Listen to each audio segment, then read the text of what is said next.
নমস্কার বন্ধুরা, আজ চিলি এঁচোড় চিংড়ির রেসিপিটা তোমাদের শেয়ার করছি। চিলি এঁচোড় চিংড়ি বানানোর জন্য 1 কেজি এঁচোড়কে ছোট ছোট করে টুকরো করে নিয়ে 1 চামচ আদা বাটা, 1 চামচ রসুন বাটা, একটা গোটা পেঁয়াজ বাটা, কিছুটা পরিমাণ কর্নফ্লাওয়ার, কিছুটা পরিমাণ ময়দা, 3টে ডিম, পরিমাণ মতো নুন এবং গোলমরিচের গুঁড়ো, 2 চামচ সোয়া সস, 3 চামচ টমেটো সস দিয়ে ভালো করে এঁচোড়টা ম্যারিনেট করে 1 ঘন্টা রেখে দেব।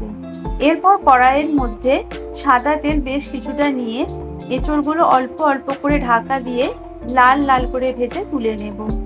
এইভাবে সমস্ত এঁচোড়গুলো ভালো করে ভেজে নেওয়ার পরে যে পাত্রের মধ্যে আমি এঁচোড়টা ম্যারিনেট করে রেখেছিলাম ওই পাত্রের মধ্যে 1 কাপ জল, 2 চামচ কর্নফ্লাওয়ার, 2 চামচ ময়দা, স্বাদ মতো নুন, 1 চামচ গোলমরিচের গুঁড়ো, 1 চামচ লাল লঙ্কার গুঁড়ো, 1 চামচ কাশ্মীরি লঙ্কা, 2 চামচ সোয়া সস, 3 চামচ টমেটো সস দিয়ে ভালো করে জল দিয়ে গুলে ওটা আলাদা পাত্রে সরিয়ে রেখে দেব।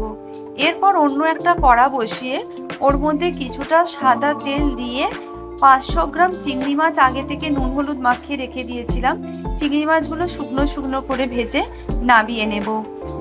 চিংড়ি মাছগুলো ভেজে নেওয়ার পরে ওই কড়াটা নামিয়ে দিয়ে যে কড়ার মধ্যে আমি এঁচোড় ভেজেছিলাম ওই কড়াটার মধ্যে 1 চামচ রসুন কুচি, 1 চামচ আদা কুচি একটু নাড়াচাড়া করে 2টো কাঁচা লঙ্কা টুকরো করে ওই রসুন আদা ভাজাটার মধ্যে দিয়ে 3টে পেঁয়াজের ছোট ছোট করে টুকরো ওই রসুন আর আদা ভাজাটার সাথে একটু নাড়াচাড়া করে নিয়ে তার মধ্যে একটা ক্যাপসিকাম দিয়ে দেব।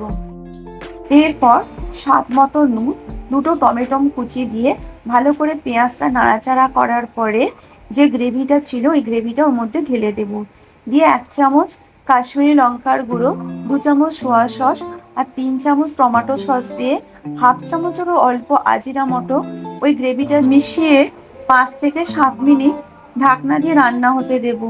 রান্না হয়ে গেলে একটা তড়কা প্যান বসিয়ে কিছুটা সাদা তিল ভেজে ওই এঁচোড় চিংড়ির ওপরে ছড়িয়ে দেব। এরপর গরম গরম ভাত অথবা রুটির সাথে পরিবেশন করবে। যদি আমার এই রেসিপিটা ভালো লেগে থাকে লাইক, শেয়ার আর সাবস্ক্রাইব করবে।